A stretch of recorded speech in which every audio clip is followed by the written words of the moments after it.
साफ मसाले, खुशबू और प्योर झांझ, टेस्ट से भर दे हर जुबान पे स्वाद। एवरीडे मसाले, देश का स्वाद।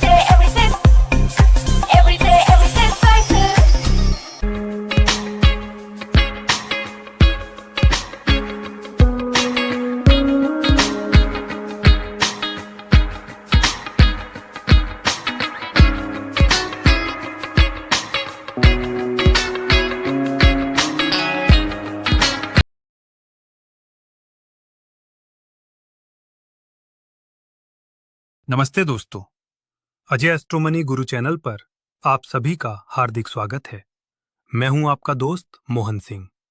आज के इस विशेष बुलेटिन में हम मसालों की रानी यानी हल्दी के बाजार का गहराई से विश्लेषण करेंगे और जानेंगे कि आने वाले समय में आपकी जेब और खेती पर इसका क्या असर पड़ने वाला है। किसान भाइयों, अगर आज के हाजिर बाजार की बात करें तो हल्दी की कीमतें प्रमुख मंडियों में लगभग स्थिर बनी हुई हैं।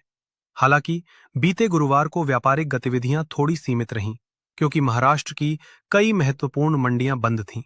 मंडियां बंद होने के कारण माल की आवक में भारी गिरावट देखी गई है, जहां पिछले सत्र में लगभग 46,500 बोरियों की आवक दर्ज की गई थी, वहीं कल ये घटकर केवल 27,350 बोरियों के आसपास रह गई। लेकिन यहां एक बात गौर करने वाली है कि जैसे ही ये मंडियां दोबारा पूरी तरह खुलेंगी, नई फसल की आवक में जबरदस्त उछाल आने की संभावना है, जिससे कीमतों पर दबाव बढ़ सकता है। कहते हैं ना कि होनहार बिरवान के होत चीकने पात, यानी नई फसल की चमक अभी से मंडियों के मिजाज में दिखने लगी है। अब नजर डालते हैं वायदा बाजार यानी NCDEX की हलचल पर। यहां हल्दी के भाव में गिरावट का रुख साफ दिखाई दे रहा है। ताजा बिकवाली के दबाव के चलते अप्रैल 2026 का कॉन्ट्रैक्ट लगभग 2.6% टूटकर 15,558 रुपए प्रति क्विंटल के स्तर पर आ गया है। वहीं मई 2026 के कॉन्ट्रैक्ट में भी करीब 2.3% की गिरावट रही और यह 15,700 रुपए के आसपास कारोबार कर रहा है। यह मंदी का संकेत दे रहा है कि निकट भविष्य में बाजार थोड़ा नरम रह सकता है।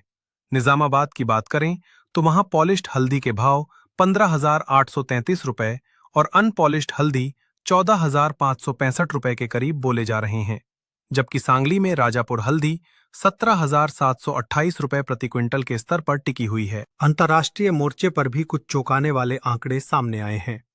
दिसंबर के महीने में हल्दी के निर्यात में पिछले साल के मुकाबले 3% की कमी आई है, जिसका मुख्य कारण बांग्लादेश से मांग का कम होना बताया जा रहा है। हालांकि अगर हम पूरे सीजन यानी अप्रैल से दिसंबर 2025 तक की बात करें तो कुल निर्यात में 4% की बढ़त देखी गई है, जो एक राहत की खबर है।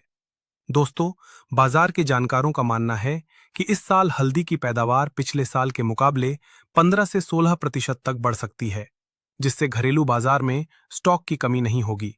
बुजुर्ग सही कह गए हैं कि अति का भला न बोलना, अति की भली न चुप, यानी पैदावार की अति भी कभी कभी भाव को चुप करा देती है। अंत में यही सलाह है कि आवक बढ़ने के कारण अभी बाजार में थोड़ी और नरमी देखी जा सकती है, लेकिन निर्यात की मांग में सुधार होते ही भाव में रिकवरी की उम्मीद भी बनी हुई है। इसलिए किसान भाई अपनी उपज को धीरे धीरे बाजार में लाएं और सही समय का इंतजार करें। आशा है आपको यह जानकारी पसंद आई होगी। क्या आप चाहते हैं कि मैं कल धनिया और जीरा के भाव पर भी इसी तरह का विस्तृत विश्लेषण लेकर आऊं? अपनी राय कमेंट बॉक्स में जरूर दें।